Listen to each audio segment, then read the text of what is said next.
Okay, I was just thinking. I was sending a secret message through Morse code. I I decided that I was gonna try and stream today because my back is feeling a little bit better, at least good enough that I can get some work done. We'll see. I figured I'd give it at least 2 panels, but I don't know. We'll see. Like if my back is like, I get a panel in and my back is like, "Ugh," then I'll just stop, right? But I want it to stream, and I want it to. There we go. I want it to do this because I'm having a lot of fun drawing Hizzard today. It's a lot of Hizzard heavy. It's a Hizzard heavy situation. What have you?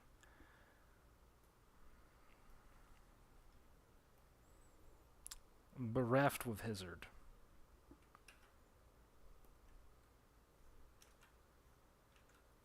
A holler full of Hizzards.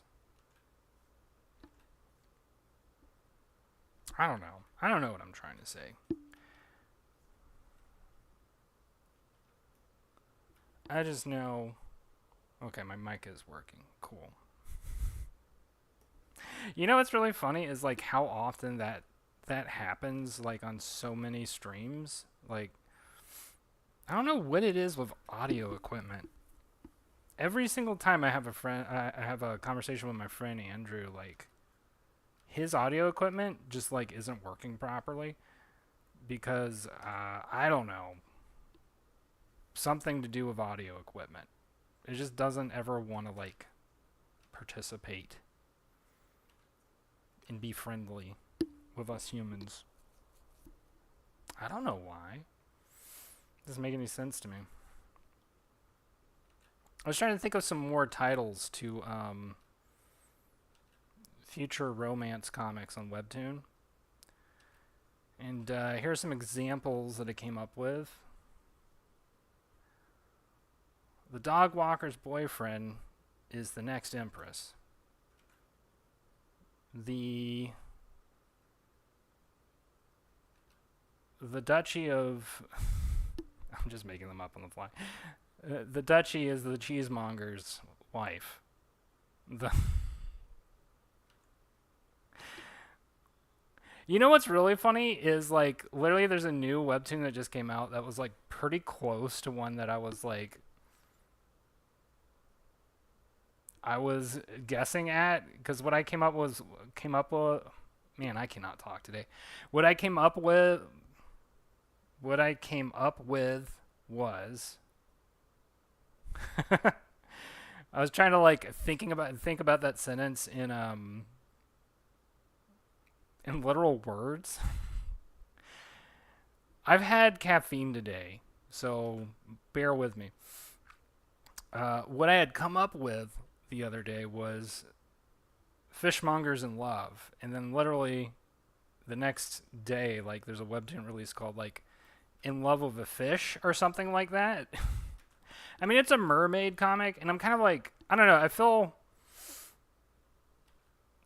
feel kind of bad for like the author of Castle Swimmers because like that's literally Castle Swimmers. Like it's you know mer men, mer boys, mer people in love. I mean, I guess it's like slightly different. I don't know. I just I guess that's the nature of webtoon right now is like the originals that they pick are like this rinse and repeat like, well, mermaids are popular, let's do that again. Like, okay. I'm really trying not to complain. I'm trying to find the humor in it and cuz it is kind of funny. Like it's I think it's literally kind of funny the way that like there's this very transparent sort of like, oh well, that seemed to work, so we're gonna do that again. You know, like that risk averse sort of mentality towards creative um, investment. Which, here's the thing. And here's why I have to, like, have some amount of, not necessarily empathy, but sympathy with Webtoon, is that publishers are basically an investment firm. But what they invest in is, artists or, the output of artists. So, like, movie distributors do the exact same thing. Television, whatever, you name it, right? Video game studios, all that stuff. We want to look at it as like, oh, there are these big creative studios that have dreams and hopes and like vision and all this other stuff. But when it comes down to it, when it comes to like the actual ultimate decision making process, a lot of that happens at the money level, where you have people who go, okay, but like, what's popular? What's in this year? Is it mermaids? Is it like baseball? Is it video games? Is it what's the fresh take, right?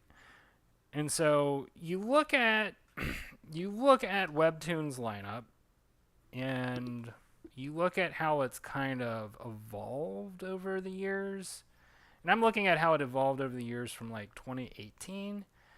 And it's like they had this sudden shift where, I think in 2018 they were more willing to take on some risks and go like, well, we could try some unique stuff.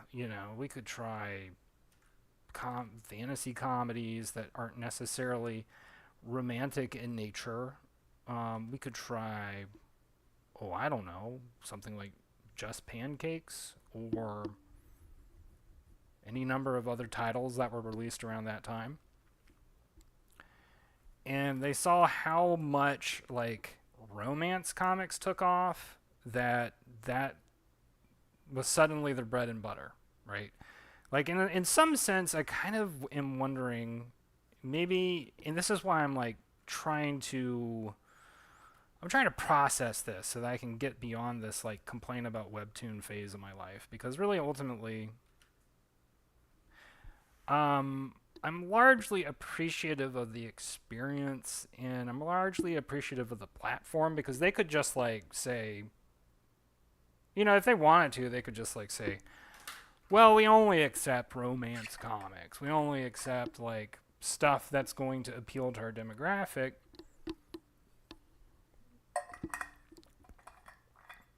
And just curate out everything else. Like, they don't have to host my work at all. In fact, they don't even have to host my work that they've like put money down on in the past. Like, they're not putting money down on the Legend of Redneck, but they put some money down on Trailer Park Warlock. Like, not a huge amount of money, but like, they're not going to go bust on that one, but they put some money down. And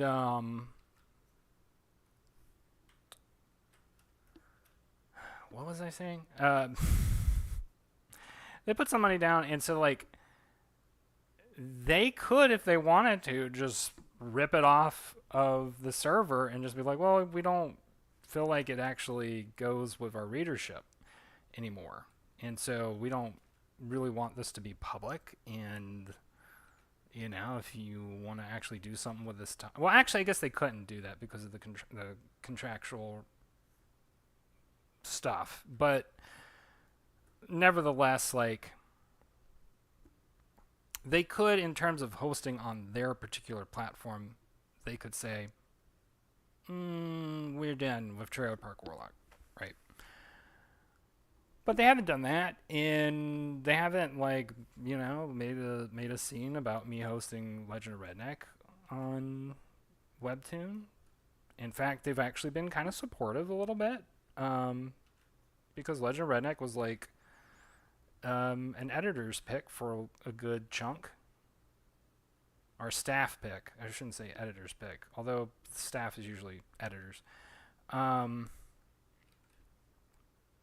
so like, I have to ask myself, what is it that I'm complaining about? And on some level, a lot of what I'm complaining about is just my own sense of, well, why not me? Pull wheel me. Pull me. Why don't they give me more money? Um, and like I said, like I get to use their platform. I get to use all their hard work for my comics. I mean, I even complain about them sometimes, and they're like, whatever. I mean, it's almost there's almost like a Taoist sort of beauty to that, where you can say this or that or whatever about the platform and still sort of benefit from it. So anyway, I'm just kind of thinking out loud about something that I was talking about the other night and posted the other night, griping about sort of issues with modern storytelling that I have. Some light complaining about Webtoon, and I am continuing that strain of thought right now because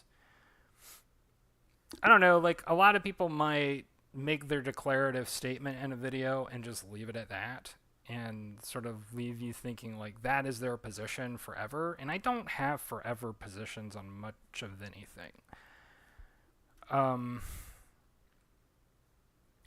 sort of this opinion where it's probably good to be somewhat fluid in my assessment of many things because things change. Like right now, I'm kind of on the fence about whether or not I say kind of, I mean, I haven't authorized for this yet. I'm kind of on the fence right now about whether or not I want to do anything with the Super Likes program. And I'm not really sure why, because like it's not like it negatively impacts me if I were to agree to go on to the program, because it's just like, oh, okay, now I have, 3 works that could be that if somebody really likes them, they can throw money down. What's the harm in that, right? And there's been much discussion about the Super Likes thing, and I think largely what the discussion comes down to is it worth it for anybody who participates in it other than Webtoon, right? Because as has been apparently proven, Webtoon makes a fair amount of money from the Super Likes program because it breaks down almost to Twitch like numerics, like if you subscribe, and maybe this has changed, but last I recalled, if you subscribe to Twitch or to somebody's Twitch stream, you basically only like half your contribution actually goes to the streamer. I don't know what this is like on YouTube. I don't know if those numerics break down differently. Same with like X or whatever. I know how the numerics break down on Patreon because Patreon takes a small fee. And comparatively to Twitch and Webtoon, it is a very small fee. I mean, it's like 5%, And you get people who, they try and break down the numerics and go like, well, Ko-fi's even better than Patreon. And they kind of make it sound like, oh, Patreon's really running you. They've got this scam going. It's like, well, I mean, somebody's, if somebody's going to put forth all this effort to even make this thing possible, they need to have some kickback. I mean, just like to be totally fair, right?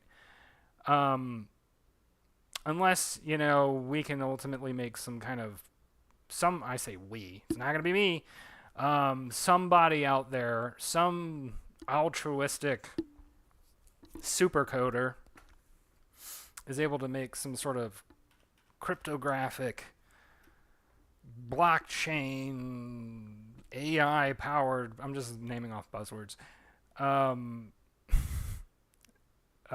program that allows anybody anywhere in the world to just like send money to anybody anywhere in the world to donate for their work, right? Um, I guess what I just described actually already exists. It's just like not a lot of people like it, I guess. Jess says Patreon has a lot of name recognition for normies. Yeah, I agree. Well, you know what the other thing too is, Jess, is that Patreon, like, I have a love-hate relationship with Patreon because Patreon is it's a fine platform overall.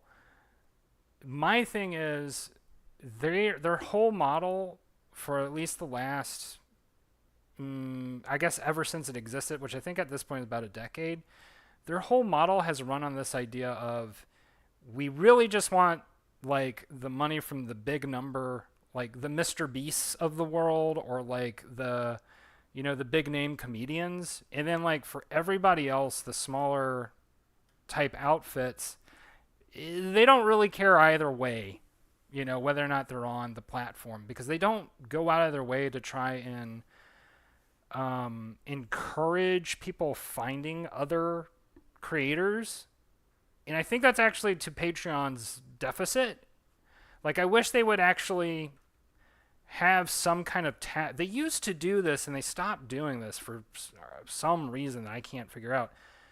But they used to have like, oh, here's other artists that you might be interested in, which I think Kickstarter does something like that.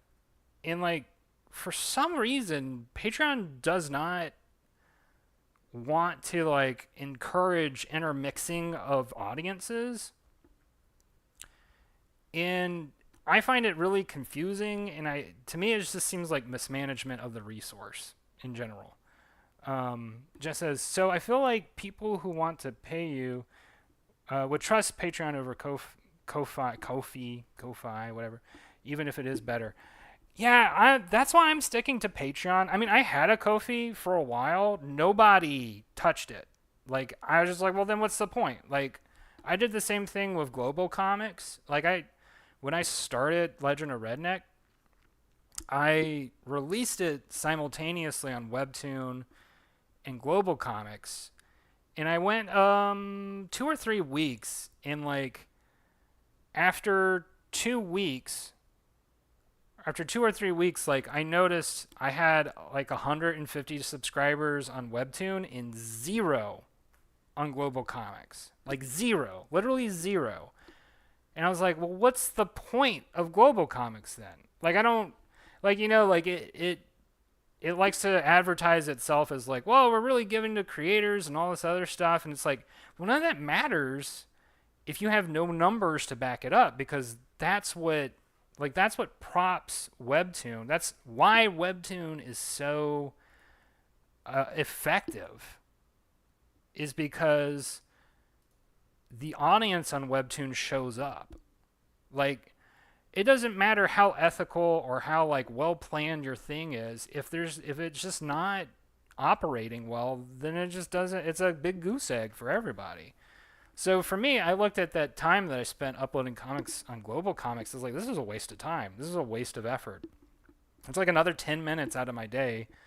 Also because the like Global Comics system is also really awkward and not, I don't know like what they're trying to do exactly. Um Jess says, I've never had either, but I'm planning to make a Patreon for my next comic. Cool. I wish you luck on your Patreon for your next comic, because I think there is a part of me that is like, I kind of want to slowly move more and more of my work to Patreon, because there's a lot of stuff Patreon's doing that I'm like, and I'll talk about in a second. But I do like when they added the collections stuff, which is something they should have done years ago. That was sort of a game changer for me for publishing comics on Patreon. And then just says Global Comics is weird. Yeah, it is super weird. And honestly, like there's another one called Blocktunes and a couple other like online publishers that I kind of am looking at as barnacles that are trying to feed off of the Webtoon well.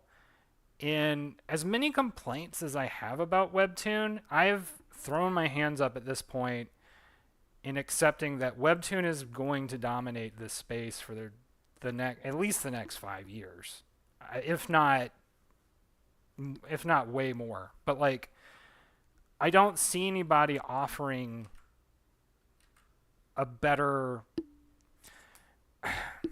I'm gonna say deal because the reality is like you have to like if you're gonna publish online with these aggregator type systems, you are making some kind of compromise because ultimately, right, like you could set up your own site and do it that way, but we've entered such a different age for digital publishing where it doesn't make sense to do that as much just simply based on the numerics. Simply because it's easier for people to go to one thing than to go to a bunch of different things. Let me see what. Jess says one of my episodes will get 50 views. The next one gets 200. The next one, I think Jess is talking about Global Comics. The next one gets 15. I have no idea what's going on there. um, yeah, that is super weird. And to me, that's like I don't know. Like sometimes I kind of wonder too if some sites cook their numbers a bit. I would even be willing to speculate sometimes, like if Webtoon does that some. And I'm going to talk about this in a moment about a weird thing that happened with Legend of Redneck. Just says Webtoon sunk a lot of money into bringing in actual readers. Yeah, they did. I guess it's worked out overall for them. I'm not sure about that. I know, Jess, you've been on a number of streams that Apollo's done in regards to the speculation about Webtoon, right? Something I have speculated with him a lot about is Webtoon going public because I think a lot of stuff that's been happening recently is part of Webtoon desperately trying to have good numbers to go with their offering on the stock market because they just want to be like, look at our revenue. We're running all these numbers. Like, we've got all these titles. Look at all these people appearing on Netflix and blah, blah, blah. And I kind of I feel like I will finally get to see like how much of their marketing is paying off for them. And that might make a certain amount of that will probably make a little bit of impact on some of my decision making around like how I stick with and use Webtoon in the future. Now, there's another argument that could be made that it could be super positive for them because they'll have more money so that they can use it to like maybe hire more coders for their site so that they can do things like really basic things like better analytics for Canvas creators and maybe even presumably originals creators. Who would even consider that idea? Just like roll out better programs overall. We'll see, right? Because like that I don't know. I see. God, I see Webtoon try so hard in some ways, and then when you look at the overall picture, the overall trajectory, a lot of it has often looked like we're just trying our damnedest to compromise with our creators so that we don't go under. And it's a heavy compromise. It's like we'll move the field goal like 5 feet for you, or towards you, so it's a little bit easier, but we really want to make money. Like we really want to make money. We like really please. We really want to make money. Please. And that's like the sentiment I feel every time I see them like put out these new programs. Just as I've told Apollo, I'm worried that they will do away with Canvas completely after they go public. It can't be making money for the. It can't be making them money. Um. See, here's the thing. I'm kind of the opinion that Canvas is actually making more money for them than the originals. And it's because there are just so many titles in Canvas, and a lot of those titles are like they don't do revenue sharing with them because they don't hit like those benchmarks. So I mean, in that regard, that's free money for Webtoon. Like Webtoon makes free money on all those small comics that they never have to share ad revenue for. And there's I don't know what the number is, but there's thousands. There are thousands of those. And a lot of them have very tiny small audiences, but when you add those numbers up, that revenue is actually considerable. And I am of the opinion I'm actually kind of the opposite opinion that you're going to see Canvas expand and you're going to see original shrink. Like you're going to see, I think you're going to dramatically see original shrink, and it's going to become it's going to become even more of a contest kind of thing where it's like, we're looking for the greatest artists in the world. And you're going to just see them cut left and right, all these original creators, because like as appealing of the idea as it is to get signed on, and they're going to still leverage that with creators, I think they're going to up the way that they leverage it into almost like maniacally like Hunger Games style. Like even I would even go as far as to speculate that they're going to do reality show type stuff where they're like, we're going to find these creators who are going to be have the potential to be the next star, the next global comic star. Just says, I would be willing to bet that 90% of Webtoon readers have never read a Canvas comic, but I could be wrong. That's just speculation. Yeah, I mean, I just base this. I base this on just the comics that I've looked at and read, and I know I'm with you in the sense that there are a lot of titles out there that have very tiny audiences, but like I said, like just the fact that even a title that has like 10,000 readers, like 10,000 subs, a lot of those titles, they're not sharing revenue with the creator, but Webtoon's getting ad revenue.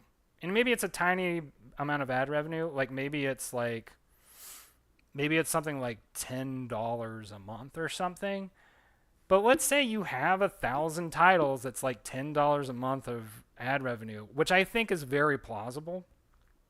You know, that's $10,000 doing nothing virtually. And that's very basic, like caveman math, right? I don't know what the actual numerics are. I have no clue. But I do know that there's ads on all their stuff. They honestly need to put up more ads. I would even be willing to say, like, if Webtoon was just like, well, we are thinking about canceling the Canvas thing.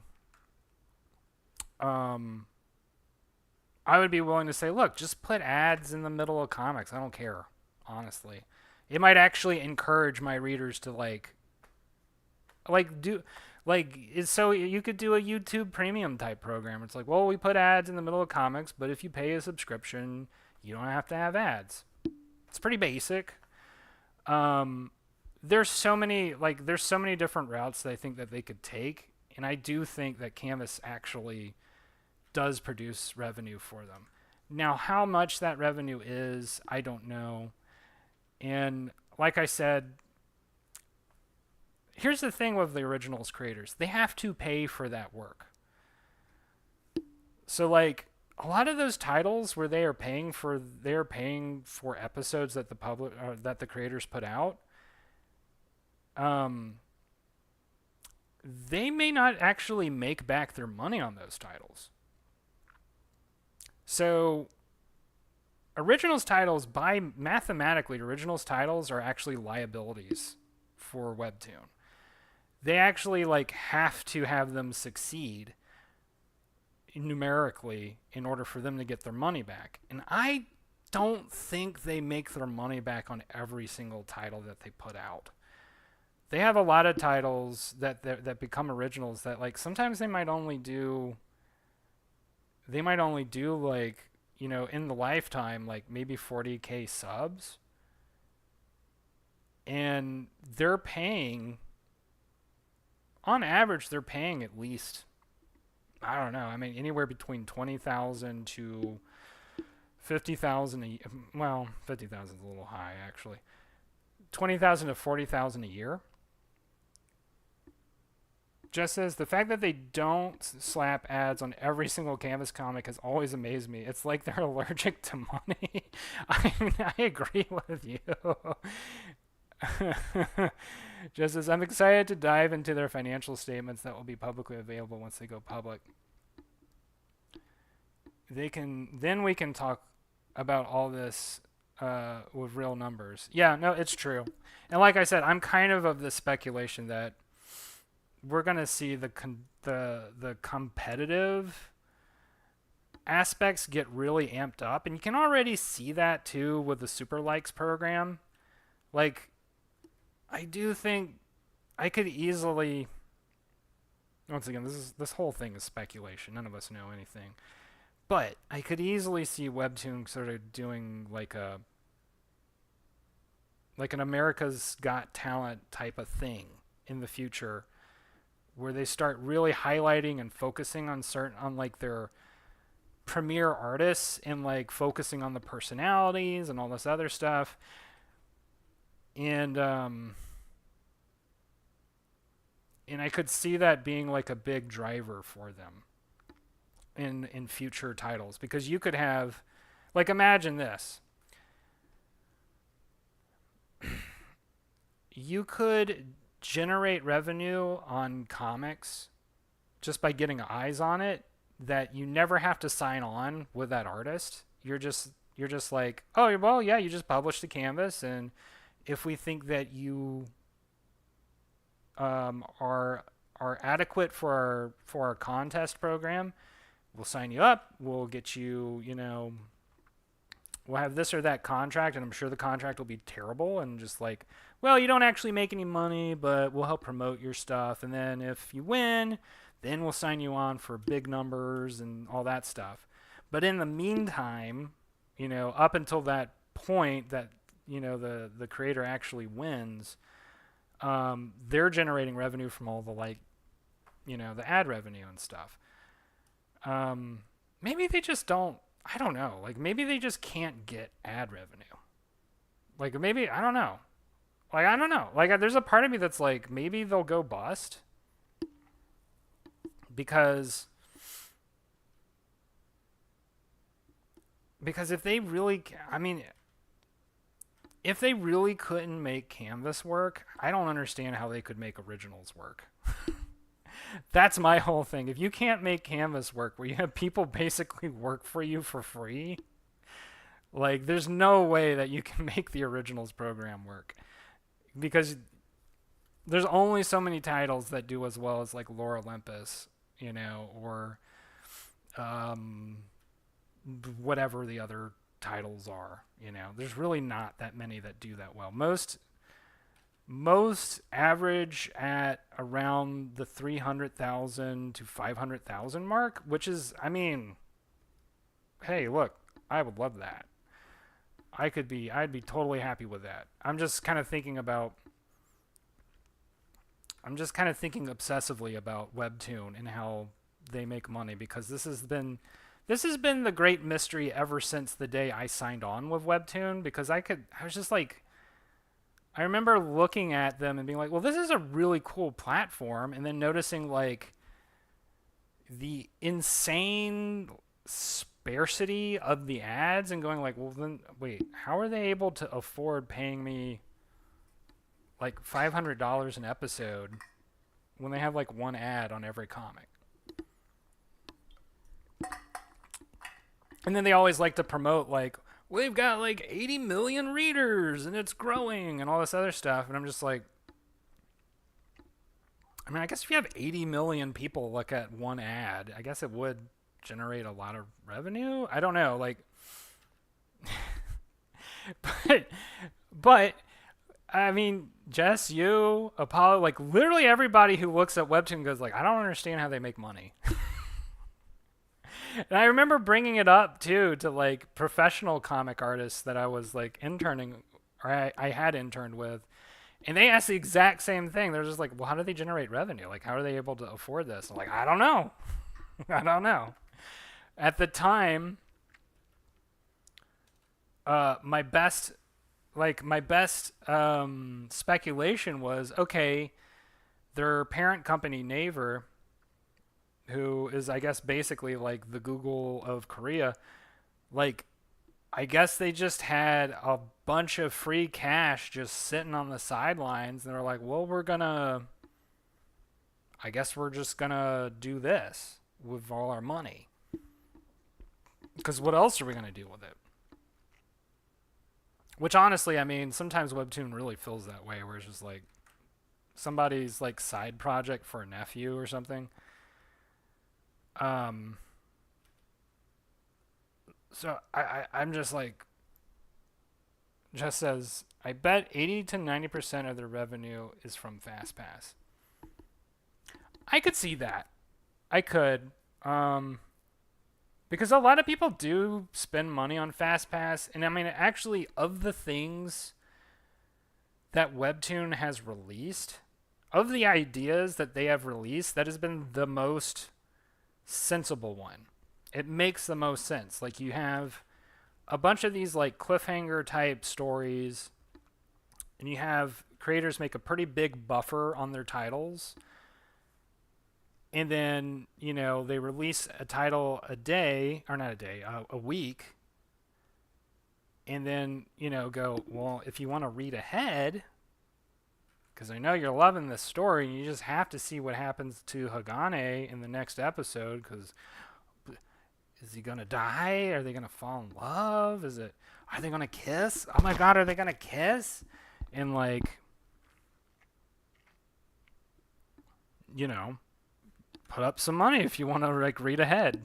If you just can't wait, if you just can't, like, you just cannot put yourself in that state of like, I can't wait a week. I have to know what happens. Like, yeah, that makes sense as a revenue model.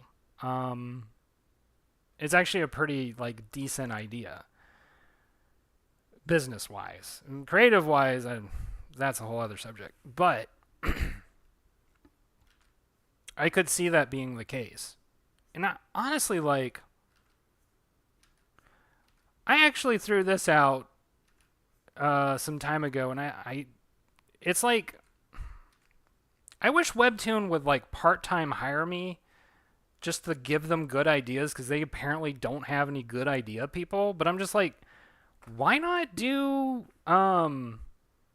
like, why, if you're gonna do this super likes thing, why not make it more of a Twitch like thing where you do, I don't know, like a week subscription or a month subscription or whatever, and you get access to like special emotes for the comic. You know, like you have the creators can like install the emotes, and so you can have your own, you know, unique emotes for comment thread, or like cool ideas. Like, what if they had cool ideas? Instead of just like whatever the hell super likes are.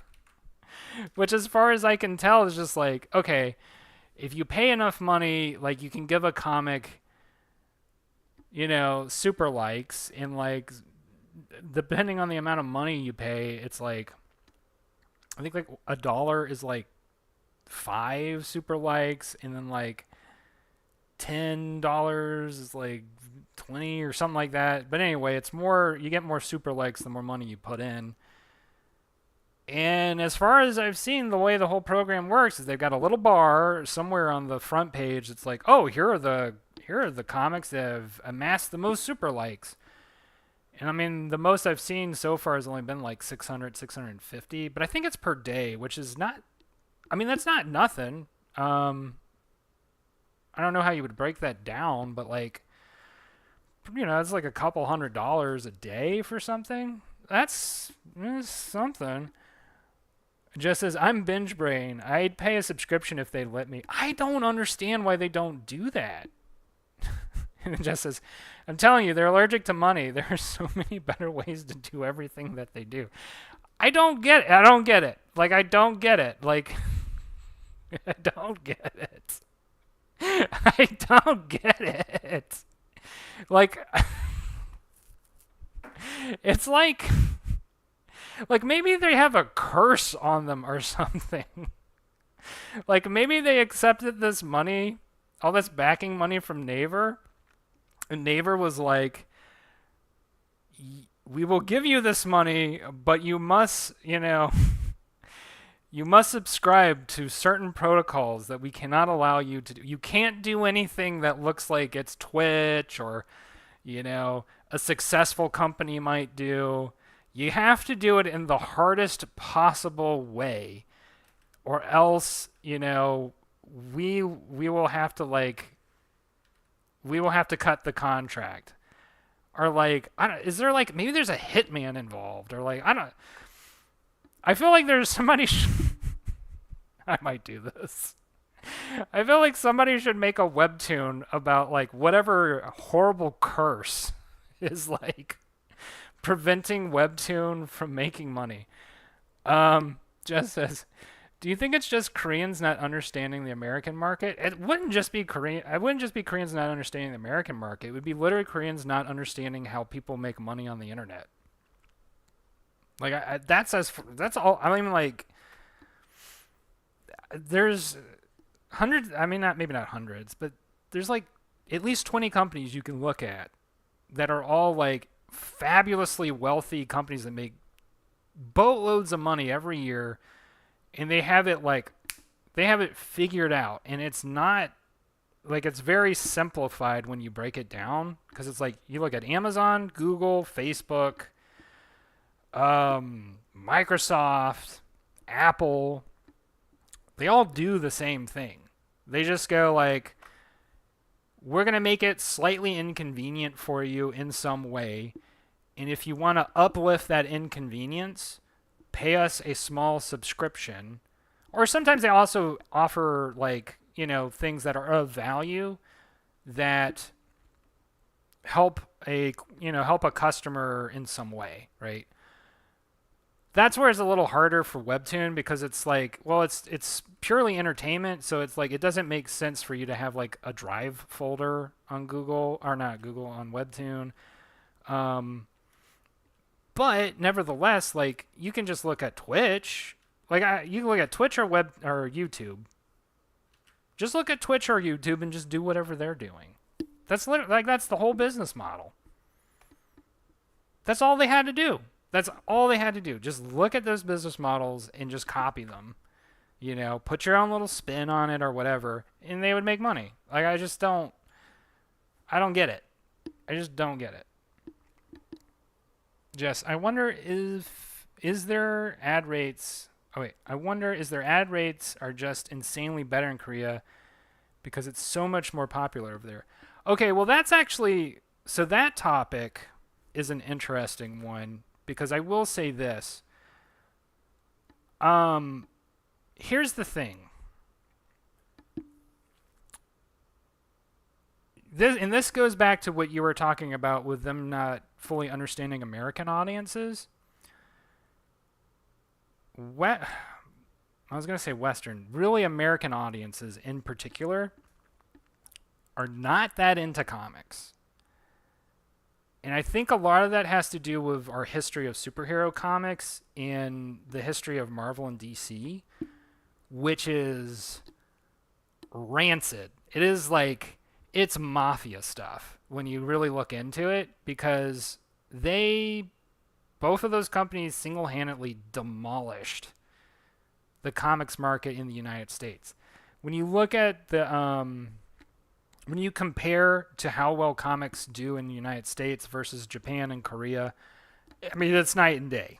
Like the numbers on any given like superhero printed comic that runs in a comic book store, a good run is like 40,000 copies. Whereas you go to Japan and like Shonen Jump does millions. Millions. Like they make bank. And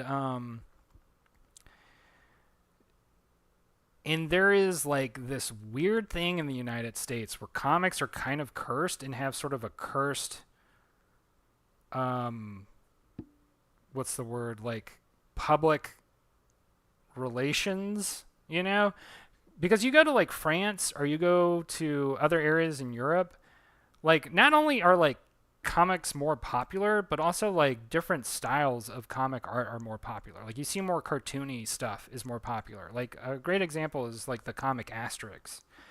It's like a goofy Viking title, very cartoony, but the French celebrate it in the same way like the British celebrate like Doctor Who, or like the Japanese celebrate like Dragon Warrior, or I guess they call it Dragon Quest, or like Power Rangers and Kamen Rider and stuff like that.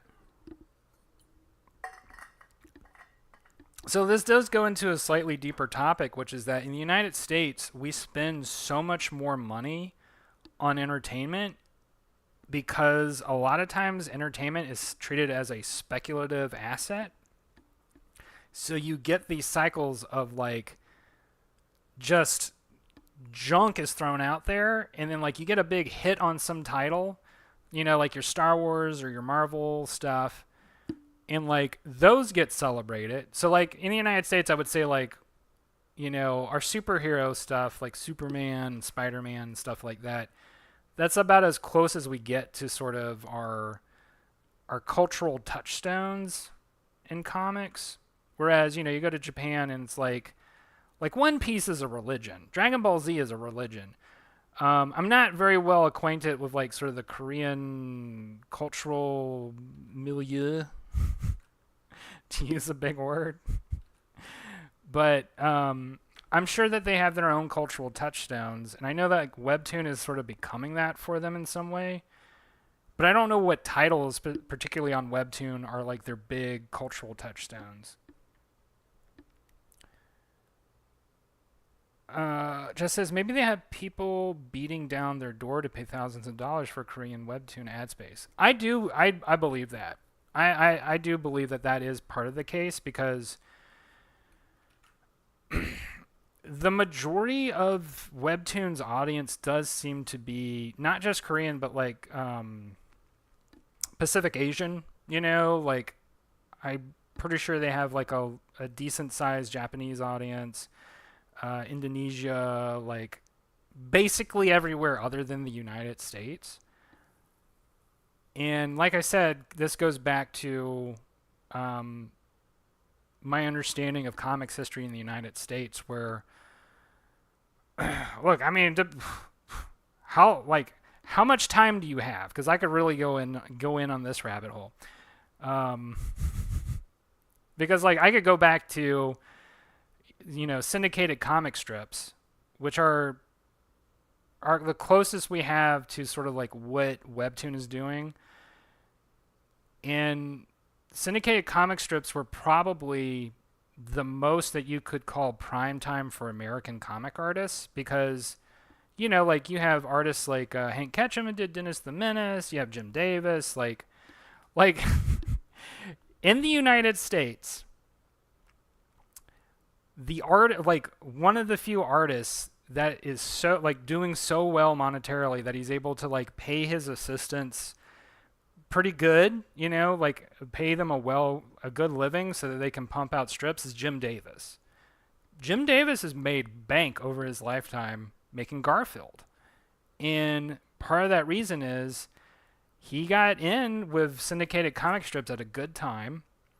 He understood pretty well like how to market Garfield. He, like he really was one of those comic artists who hit on a title that just blew up in this way that nobody expected and caught fire with Americans. And like he's made a lifelong career out of Garfield. And that the same could be said of some other comic artists like Charles Schultz with Peanuts. Um, but, referencing Hank Ketchum again, the guy who did Foxtrot. Um, and then you have like Bill Watterson who did Calvin and Hobbes. He's sort of a different story because he's such a like idealist. So like he didn't really want to fall into the commercialism aspect. So like he just like he kind of did the Seinfeld thing of like, all right, I'm gonna like retire while I'm still on top, and then just like live out the rest of my days kind of doing what I want. So anyway, if you want to look at sort of like what that did look like at some point in American comics, the syndicated comic strip market is where you would want to look. In superhero comics, it's basically all depressing. Most of it is all depressing. It is like Marvel and DC are like two of the most exploitive companies that have ever existed in the United States. And they basically like made a determination at a certain point around the 60s or 70s where they were like, we're just going to demolish our market so that we can drive our revenue up. And what they ended up doing is killing like their overall audience, because they did this what's called like the direct market program. And what that is like that's the comic shop model, right? It used to be for a very long time that you could buy comic books like in the pharmacy or at grocery stores or just wherever somebody was willing to put up a comic rack and buy comics to sell to people. But the way that it worked was that so a store owner, I don't know, let's say Albertsons or Kroger or wherever you live, I don't know what your local grocery store is. They would buy, X number of Archie or Spider-Man or Superman or whatever, and they'd put them up in their comic rack.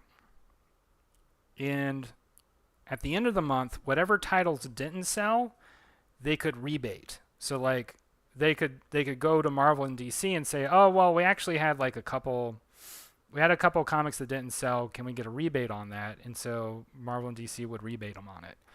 Well, Marvel and DC got tired of doing that and they wanted to make more money, so they were just like, "Well, we're just not going to do that anymore. We're just not going to sell these in grocery stores, in pharmacies, and we're going to only sell exclusively to like bookstores and like, mom and pop comic shops." But what they did is they changed that model and said, we're no longer rebating. What you get is what you get, and that's up to you to sell the copies, right? So like your local mom and pop comic shop, they buy, like maybe they buy 10 copies of Spider-Man. Well, those 10 copies of Spider-Man number 81, whatever they aren't able to sell that month, that goes in their long box. They're not going to make any money back on it except unless you have collectors show up who are like, "Oh, 81 was really good. I'm really glad you got it." And with, part of what happened there was also like the rise of the speculative market in comics. And that worked really well in the 90s, but after the 90s, it all fell apart. Just as that makes sense. If you put them in a comic shop exclusively, you aren't going to bring in new readers. Right. And so that's what happened to American comics is the audience totally fell apart because, so many people didn't want to go into smelly comic book shops and hang out with the nerds. And so the audience just slowly dwindled decade after decade to where now, I mean, like I said, like the audience in the United States that read monthly print superhero comics is maybe about a million, at best, about a million readers. Like, I'm being generous to you. It's probably closer to 500,000. It's a small, small audience. And even with how well, like, the Marvel movies do, that really hasn't made much of a change in, like, how many people read the monthly comics. And part of that is because, like, Marvel and DC, they're stuck. Like, they are stuck in such a dilemma because they only have like one tool to help bring in new readers, and that's to totally restart their timelines on their superhero comics. Otherwise, you get Spider-Man number 405, where Peter Parker is now like deadbeat dad. Maybe he's got a heroin problem now. Like, we got to figure out some way to keep this story going. Like, they have no tools to, like, really refresh and reinvigorate their pull. So they're just like, um, in stock market analysis, they call it secular decline. I spent so much time trying to figure out what the hell is secular decline. I don't know why they use that term, secular. It doesn't make any sense. But anyway, all that literally means is that you are destined to lose your audience at some point, like all of it, like all of your market. And so that is why Marvel took the route of, like, basically getting acquired by Disney, because they literally had no other choice. And Disney was like, we can do something with your licenses. We can do something with these characters. We can make a lot of money making, big budget movies. And they were banking on this idea of, like, well, we'll just do what they did in comics, but for movies, where you basically have these huge serials, right? Where it's like Spider-Man, or not Spider-Man. They don't own Spider-Man. Iron Man 3 that follows up from Iron Man 2 and Iron Man 1, and it's all going to lead into Avengers Endgame and all this other stuff. Which, by the way, like, that model is not exactly working for them right now, because they wrote themselves into a corner after Endgame. Because now, like, because Endgame was so big and so, like, spectacular and, like, incorporated literally every aspect of the Marvel universe, the only other route that they had to go was, like, doing multiverse stuff. And I predicted this, and I knew it was going to happen because it happened in the comics. As soon as you open up multiverses, audiences check out, because it's immediately too much information, and it gets confusing, and it feels really trite and, like, contrived. And that is exactly what's happening to Marvel right now. Is, like, they've been doing this multiverse storyline, and, like, everybody's just like, I'm not that interested. I mean, I don't really care about, the Earth 2 timeline and the Earth ZX timeline and all this other stuff. And so, anyway, I think you're going to see kind of another interesting thing happen for Marvel, where Disney is probably going to say, we don't know what to do with you anymore, so we're just going to kind of sideline you for some other property we're going to acquire. Or they reboot the timeline, which is something else Marvel has done in the past. I would not be surprised if they rebooted the timeline, because that is tale as old as time. That is, like, the last hope forever, like, for both Marvel. I kind of hate Marvel and DC, so, like, I'm sorry for anybody who's watching this and is, like, a big, Batman or Spider-Man or into Wolverine or whatever. Like, really, I have nothing against those characters because like there can be some really good stories in that universe. I like a good Spider-Man story. Once again, Spider-Man isn't owned by Disney, but I do like a good Spider-Man story. I kind of don't care about literally anything that gets put out in the MCU because like Thor isn't interesting to me. I kind of like Iron Man. Some of the Iron Man movies are actually decent. I Captain America can screw off. I don't just not an interesting character. Hulk not interesting. He's a really fun like supporting character. So like I like him in Avengers stories, but like I mean other than that, like I just what are we even doing? Um Jess says, I do think the cultural stink of comics being associated with nerds in America has turned. So I'm interested to see what happens the next 15 years. So yeah, I mean, I thanks for bringing that up, Jess, because that is worth mentioning, and that there has been an interesting shift that has happened to comics in the last 10 years, which is that as a necessity to shift like the overall medium of comics as a necessity to shift or to deal with the shifts that are happening has tried to open up the possibilities of like what do comic storylines look like. And so the biggest change that has been seen in the overall comics market is the huge influx of like all ages, and I'm actually kind of done drawing for right now, but I do want to like continue this conversation at least a little bit longer because it's very interesting to me. Is the shift towards all ages graphic novels specifically for like school audiences? So for like middle school, elementary, even some high school, but particularly middle school. Like middle school has been a huge market for graphic novels in the last 10 years. So I say this based on my work that I had done on Plants vs. Zombies. So like those Plants vs. Zombies comics made bank for Dark Horse. They did incredibly well and are still making bank for Dark Horse because Dark Horse got into the Scholastic Book Fair like system.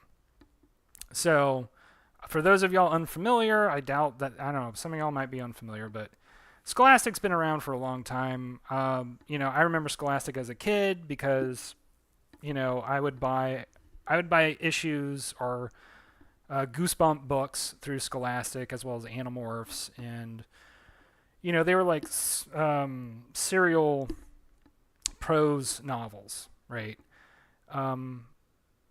And I don't know. Animorphs was actually kind of good. I actually really liked Animorphs as a kid. Super violent, though. I was kind of surprised they got published. But that's a whole other subject. Anyway, for the longest time, Scholastic was pretty much exclusively prose. And then over the last decade, they started introducing more and more graphic novel stuff. Well, basically, if you get added into the Scholastic program, you have a captive audience.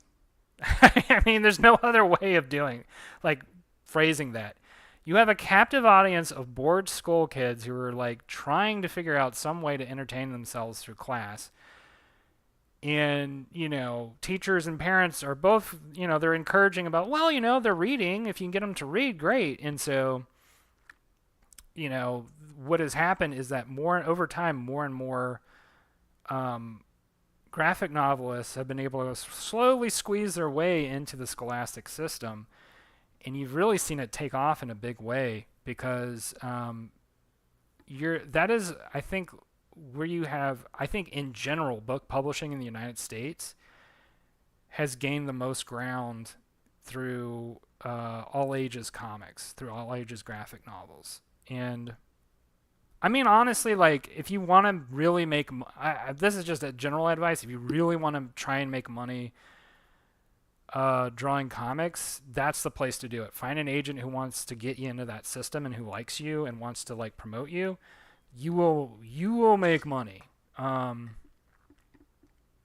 Jess says when all the Zoomers get jobs, we might see a resurgence. I have my fingers crossed for that. I'm hoping to God that happens. We shall see. Jess says if American comic makers can make something to compete with manga, they might come back. I'm gonna hold my response to that thought. I just want to see what else you had to say. Goosebumps modeled our generation. Yes. The Goosebumps was probably our biggest cultural event. um, I will say like pretty much millennials have that in common with each other probably the most is like Goosebumps. Not that I can't really remember any of the frickin' Goosebumps books at this point. I can kind of remember the one about the mask because that one always creeped me out as a kid. That was like kind of a creepy story. I read like 50 of them. I can't remember most of them. There was like yeah, I can't remember most of them actually. I just remember reading them and being like, "Oh, it's spooky." But then I got into Animorphs and I think that's what happened. I remember a lot of Animorphs. I was like obsessed with that book series. The book fair was the most exciting thing to happen all year. Agreed. Yeah. So like I have to say like once again I want to reiterate this, and I should probably reiterate it to myself too.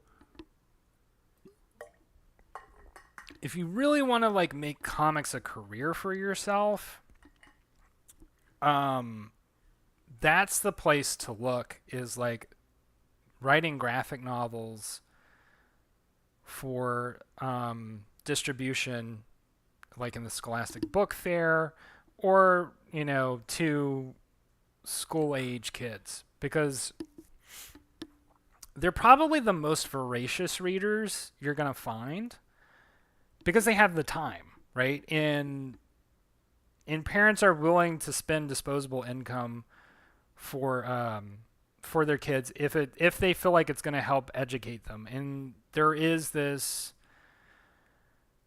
and I think it's granted, but like there is this idea that reading in itself is educational as a purpose. And it doesn't matter what it is that you're reading. Like you can read any old junk, and I'm going to go back to Animorphs in a second in regards to that. So long as you're reading, you are like gaining a useful skill. And so they've applied this concept also to graphic novels because you also have words in graphic novels. And so you're seeing that happen even more so. I'm a little bit speculative about like I kind of wonder if there's potentially a glut that could happen. I don't know. But anyway, I do think that over time, and this is going back to the original point that Jess brought up, I do think over time you're going to see a pretty big resurgence of comic book readers. I don't know if that's going to like necessarily filter into Marvel and DC, but I do think that could ultimately filter into Webtoon in online reading. How could it not, right? Especially because like the barrier for entry is so low. Like I am absolutely 100% sure that there's a large percentage of readers who show up for Webtoon who are people who are avid like Scholastic readers. And there you go, like, oh, here's binge reading for free. What? Like that's a huge audience. Jess says, I remember a creepy summer camp one where people are dying, and at the end it turns out the MC is an alien kid, and it's a training camp for going to Earth because we're barbaric. Hey, Blue Mouse, welcome. Yeah, so I was gonna say, just real quick, I don't know what it's like right now for like middle school readers or like elementary school readers, but going back to Animorphs, I was saying earlier, I was astounded. Even as a kid, I was astounded that Animorphs, I was like allowed to read Animorphs because it is brutally violent. Like these are like like almost on a juvenile level, some of the most brutally violent stories I've ever read, where like they turn into tigers and gorillas and like powerful creatures and are just eviscerating and mutilating aliens and people. Like I still have this line like lodged in my head. There was a character who turned into a gorilla, and the way that K. Applegate describes it is like um, he punched a hole and they punched a hole in his stomach that left like an opening the size of a can of like hawk ham. It was something like that. I was just like, as a kid, I was mesmerized by the line because it was just like, I can't believe I'm allowed to read this. Like, and parents didn't know. Like, I think that was part of the reason why his parents just had no idea. Because like my parents were like, uh, really against me reading violent comic books, and I could get away with it with prose because A, it's prose, so like you're reading, and B, like they're not going to take the time to actually read through like what's going on in the book. Um, Blue Mouse Heart says Animorphs was actually kind of crazy. Yeah, no, it was like Animorphs. For me, it was like my big millennial cultural moment because, um, like there are character arcs in that story that are like actually pretty emotionally intense. Like, what's his name? Tobias, I think. The guy who's like trapped, the kid who's like trapped as a hawk for forever, or a falcon for forever.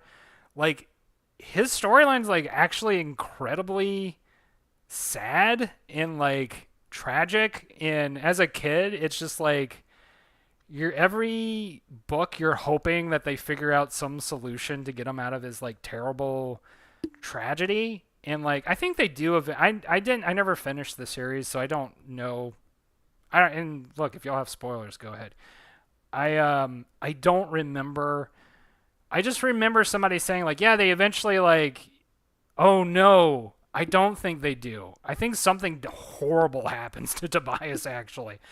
Like somebody told me the end of Animorphs, and I don't remember it very well, but it was like when they told it to me, I was like, what? Like I couldn't calculate everything in my head because it was just like it was brutal. Like that whole book series is just brutal. Like it's like I've heard people talk about Hunger Games in this same way, and I feel like Hunger Games is kind of um like later on Animorphs in some sense in terms of tone and just like the general brutal violent nature of it. um it's one of those, like Animorphs is one of those stories where when you take everything in, you feel incredibly sad about humanity.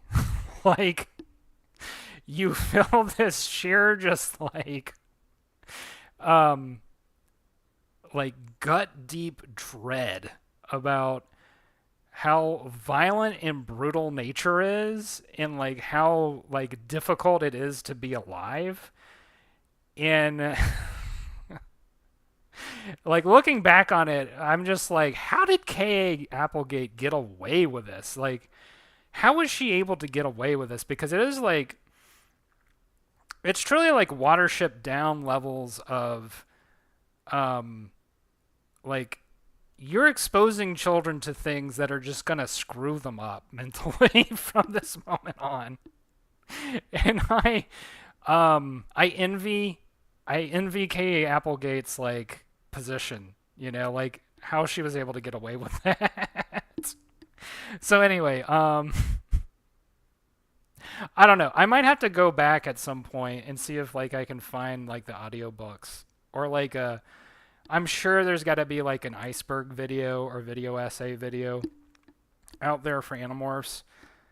I would like to refresh myself on the storyline because like I said, it is lodged deeply in my psyche, and Blue Mouse Heart says, I went in thinking, oh, sweet kids turn into animals and witness death and mental breakdowns. I mean, I'm kind of like low key having a mental breakdown just thinking about that story because like it haunted me as a child. It actually haunted me more than Goosebumps. Because like I was talking about earlier, like I read like 50 Goosebumps books and I can't remember anything about any of those books, but I can vaguely still remember a lot of moments in Animorphs that like have me like they shake me as much as The Secret of Nim. Like like I was talking about this in another stream recently. Like that is another like that animated movie deeply disturbed me as a child. Like deeply got into my psyche in regards to once again it's another one of those like when you actually pay attention to the story, it is another one of those deep gut dread kind of storylines where you're just like feel sad about humanity. Jess says, "Meh, you turned out fine. I don't think you're a serial killer, probably." I mean, on some level, it is probably like it's interesting to see,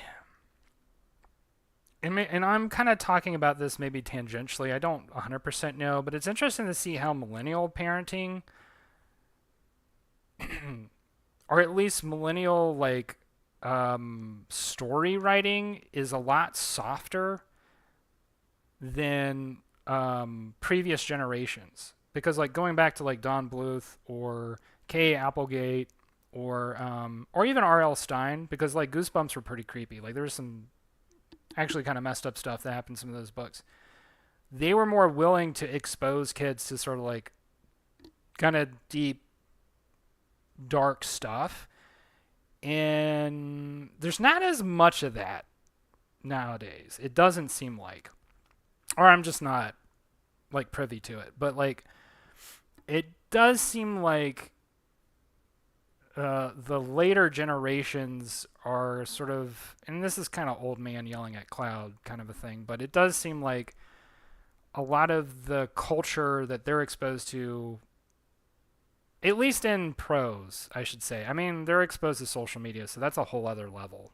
I'm actually going to totally rescind that statement because they probably do need like the wholesome kind of soft stuff just because they are that much more readily exposed to the brutal realities of the world through social media, and there's very little to like wall them off from that. Because like as a kid, I mean, like I would pretty frequently watch like the evening news, and there was, war, poverty, stuff that was going on in the country that was pretty upsetting. Like the race riots in Los Angeles, or like the war in Bosnia. Like there's a bunch of stuff that happened in the 90s that I didn't fully understand what was going on, but in the back of my head, I'm like recording it. I'm thinking about it, at least subconsciously, and like when you're exposed to that stuff as a kid, you go through this weird cognitive dissonance where you have like the safety of your home, and then you realize outside of that safety, on some level, it's kind of dangerous, but you don't know how to conceptualize it. If you're like for me, I was living in like a pretty boring, like pretty safe sort of middle class industrial town. So there wasn't really a lot going on.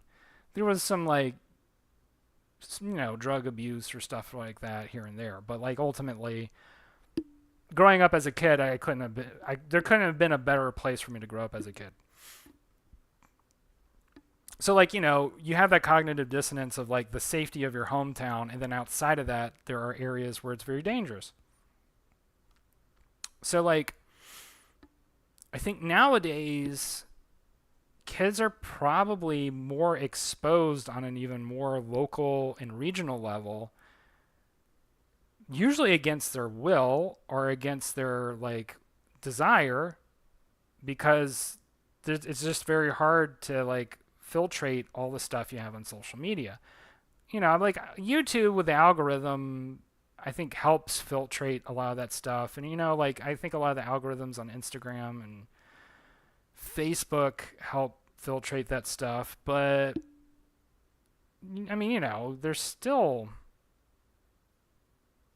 a lot of stuff that like is probably pretty brutal or like disturbing in nature that you can't necessarily do a whole lot about as a kid.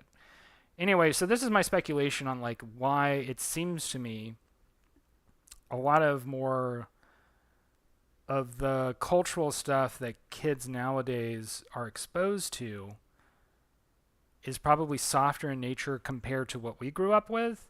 Because, like I said, probably proportionally, percentage wise, there were just fewer nodes of exposure to, the nastiness and kind of brutal realities of the world. So our main exposure to that was like through art, through culture, whereas nowadays it's kind of flipped, where your main exposure to the brutalities of the world is like in one of your biggest cultural apparatuses, which is like your social media stuff. And like I said, I could be totally wrong about that, and I may not actually understand that fully. But that's just like a very brief sort of speculation on it. Anyway, I'm probably going to wrap it up now. It was a joy hanging out. I love talking about all this stuff. And I really enjoyed sort of like speculating with y'all and kind of going over all this, because it's interesting to look at how culture has evolved and because I think about like sort of like where is it going to go next? And so Jess, you actually brought up a good point earlier that I liked, which was, it does in the long run bode pretty well for like Webtoon, because you do have this big audience that is kind of being built up through the Scholastic Book Fair stuff, right? I do think that it would be inevitable that you see a big pop at some point for digital comics and comics in general, just because you have that audience that has been built up by the graphic novelists that have done all this stuff that gets released in the Scholastic Book Fair, right? But we'll see, right? I mean, who knows when that will even happen, if that happens. Just says social media beginning is going to be a giant chapter in future history books. Yeah, I mean, it's as big, if not bigger of a thing than like, the invention of the TV in terms of cultural impact, right? But that's like a whole other. I mean, it'd be interesting I would want to do more historical deep dive on like how much of a difference, or even radio, like how much of a difference radio had on the public with its popularization and its invention and popularization, because that was sort of the beginning of